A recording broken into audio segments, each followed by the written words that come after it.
दोस्तों, 2023 में इस साल मां दुर्गा हाथी पर सवार होकर पृथ्वी लोक में पधारेंगे।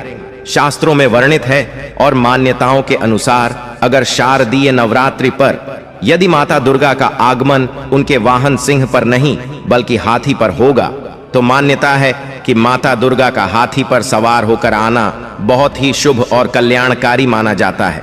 जीवन सुखमय हो जाता है, भक्ति का भरपूर लाभ भक्त जनों को मिलता है। दोस्तों, इस बार नवरात्रि पूरे 9 दिनों तक मनाई जाएगी ना, एक भी दिन कम न ज्यादा, पूरे 9 दिनों तक मनाई जाएगी। मां शेरावाली की विशेष रूप से पूजा आराधना की जाएगी। शारदीय नवरात्रि का महापर्व इस बार 2023 में 15 अक्टूबर दिन रविवार से शुरू होकर 23 अक्टूबर सोमवार के दिन समाप्त होंगे। ऐसे में शारदीय नवरात्रि पर माता दुर्गा की कृपा पाने के लिए कलश स्थापना का शुभ मुहूर्त है 15 अक्टूबर को दिन में 11:44 से दोपहर 12:28 तक कलश स्थापना का शुभ मुहूर्त रहेगा। तो आइए दोस्तों, जानते हैं नवरात्रि में क्या नहीं खाना चाहिए और कौन सा फल खाना आवश्यक है और क्या नहीं पीना चाहिए। आज हम विस्तार से आपको बताएंगे दोस्तों। शास्त्रों के अनुसार बताए गए भारत में चाहे किसी भी प्रकार का व्रत या त्योहार क्यों ना हो, उनसे जुड़े नियम का पालन करना अति आवश्यक माना जाता है, क्योंकि जो मन के मुताबिक किया जाए वो संघर्ष नहीं कहलाता।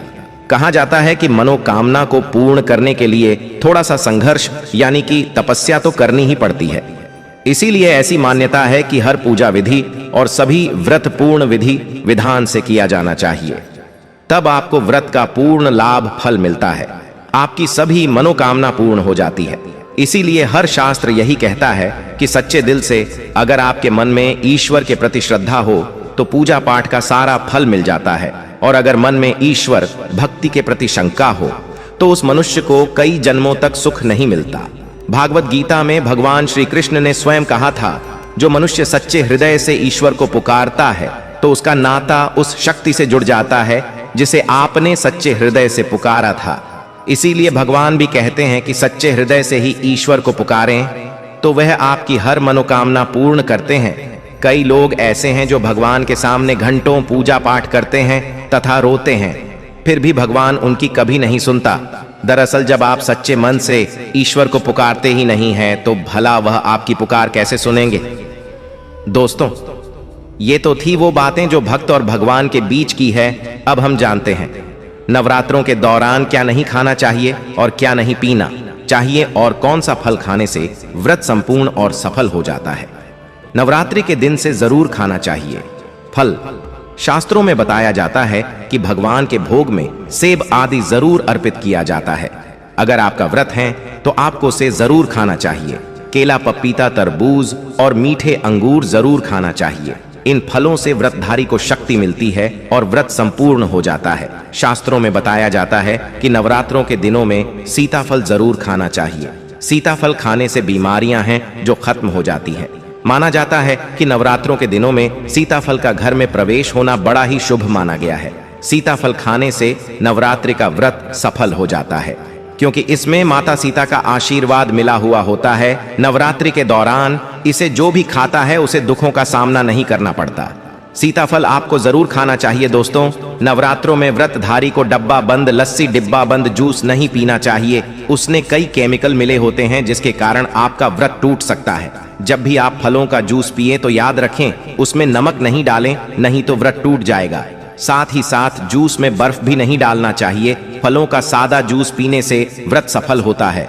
दोस्तों, नवरात्रि के दौरान सिंघाड़े का आटा या कुट्टू का आटा खाने से पहले यह देख लें कि आटा पुराना नहीं होना चाहिए, क्योंकि पुराने आटे में कीड़े वगैरह पड़ जाते हैं जिसके कारण आपका व्रत टूट सकता है, क्योंकि ये छोटे छोटे कीड़े हमें दिखाई नहीं देते और आपके मुंह तक पहुंच जाते हैं। ऐसा आटा खाना मतलब कीड़े मकोड़ों का मांस खाने के बराबर माना गया है।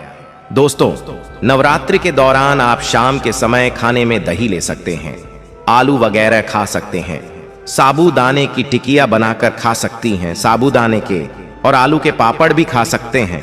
कई सब्जियां तो ऐसी हैं जो नवरात्रि के दौरान भोजन में शामिल कर सकते हैं। इससे आपको एनर्जी मिले और व्रत सफल हो जाएगा। नवरात्रि के दौरान आप दूध पी सकते हैं जो आपको ताकत देगा। चाय वगैरह भी पी सकते हैं, लेकिन याद रहे उसमें नमक न डालें। एक बात का ध्यान रहे, व्रतधारी को पेट भर खाना यानी गले तक भोजन नहीं करना चाहिए, नहीं तो व्रत रखने का कोई भी फायदा नहीं होगा। थोड़ा थोड़ा खा सकती है दोस्तों। नवरात्रि के 9 दिन शक्ति मां दुर्गा को समर्पित होते हैं। आंतरिक के 9 दिन माता रानी के 9 अलग अलग स्वरूपों का पूजन किया जाता है। नवरात्रि के 9 दिनों में माता रानी को अलग अलग स्वरूप के हिसाब से कुछ अलग अलग भोग अर्पित किए जाते हैं। लेकिन क्या आप जानते हैं, कुछ ऐसी वस्तु है जिन्हें नवरात्रि के दौरान भूलकर भी माता रानी को अर्पित नहीं करना चाहिए। अगर इन वस्तुओं को आप गलती से भी माता रानी को अर्पित कर देते हैं तो आपको व्रत और पूजन का पूर्ण लाभ नहीं होगा। इसीलिए माता रानी की कृपा प्राप्त करने के लिए आपको यह जानना अति आवश्यक है कि वो कौन सी ऐसी वस्तु है जो माता रानी के पूजन में भूल कर भी नहीं करना चाहिए। तो आइए मां का जयकारा लगाते हुए वीडियो को शुरू करते हैं।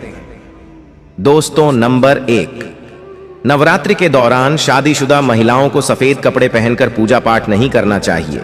साथ ही साथ काले कपड़े भी नहीं पहनना चाहिए, इससे पूजा व्रत आदि खंडित हो जाती है। माता की चौकी जब आप लगाए तो उसके नीचे कागज नहीं लगाना चाहिए।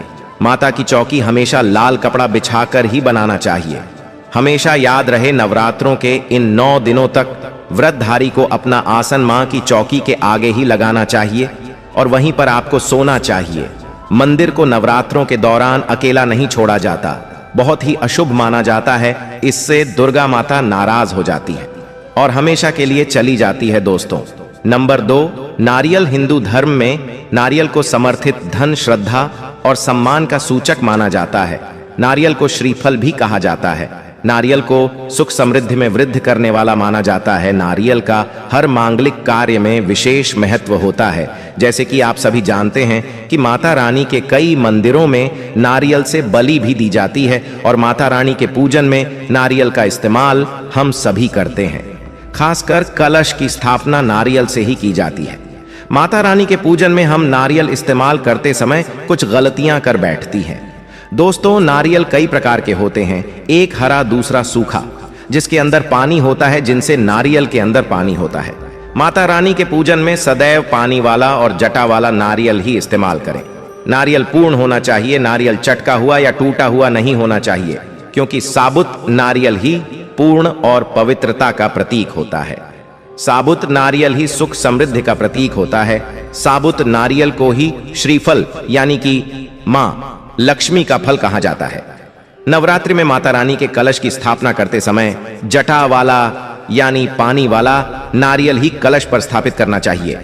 साथ ही यह ध्यान रखना चाहिए कि नारियल को सदैव कलश के ऊपर लेटाकर रखना चाहिए। घट स्थापना करते समय कभी भी नारियल को खड़ा करके नहीं रखा जाता।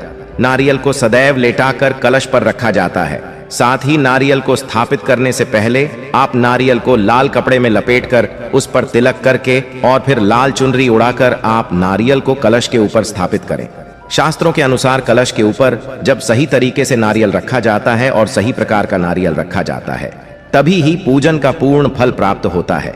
यह भी ध्यान रहे कि महिलाएं माता रानी को नारियल अर्पित कर सकती है, लेकिन कभी भी माता रानी के सामने नारियल को भूलकर भी न तोड़ें, क्योंकि नारियल बीज रूप होता है और स्त्रियां बीज रूप से ही शिशु को जन्म देती हैं।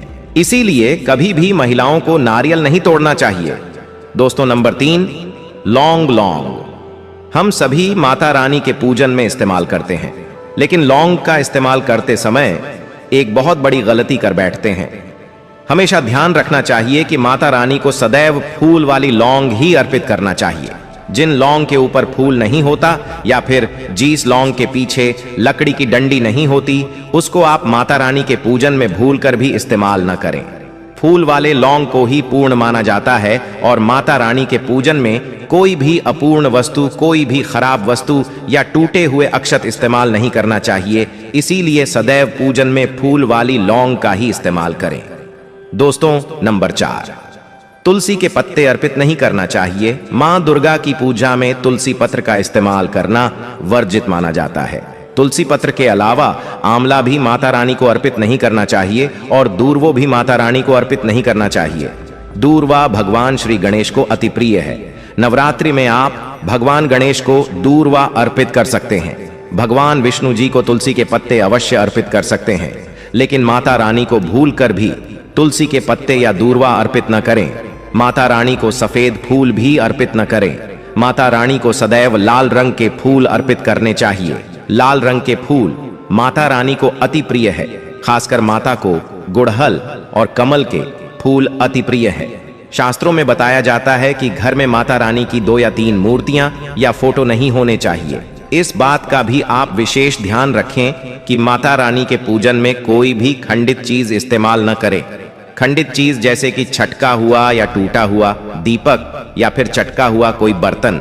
साथ ही यह भी ध्यान रहे कि लोहे के और प्लास्टिक के बर्तन आप माता रानी के पूजन में इस्तेमाल न करें, क्योंकि प्लास्टिक के चाइनीज बर्तन हड्डियों के पाउडर से मिलकर बनते हैं। ऐसा न करें। ऐसे बर्तनों को माता रानी के पूजन से सदैव दूर रखें। माता रानी को जो कुछ स्थापित कर रही है उन्हें सूंघे नहीं सूंघेते हुए फूल या गिरे हुए फूल या फिर मुरझाए हुए फूल माता को अर्पित न करें। दोस्तों, कमेंट बॉक्स में लिखें जय माता दी। जानकारी पसंद आए तो एक लाइक जरूर कर दीजिए। और इस वीडियो के संबंधित और नवरात्रि के संबंधित आपके पास कोई भी सवाल या कोई भी प्रश्न हो तो हमें कमेंट बॉक्स में जरूर पूछें। धन्यवाद।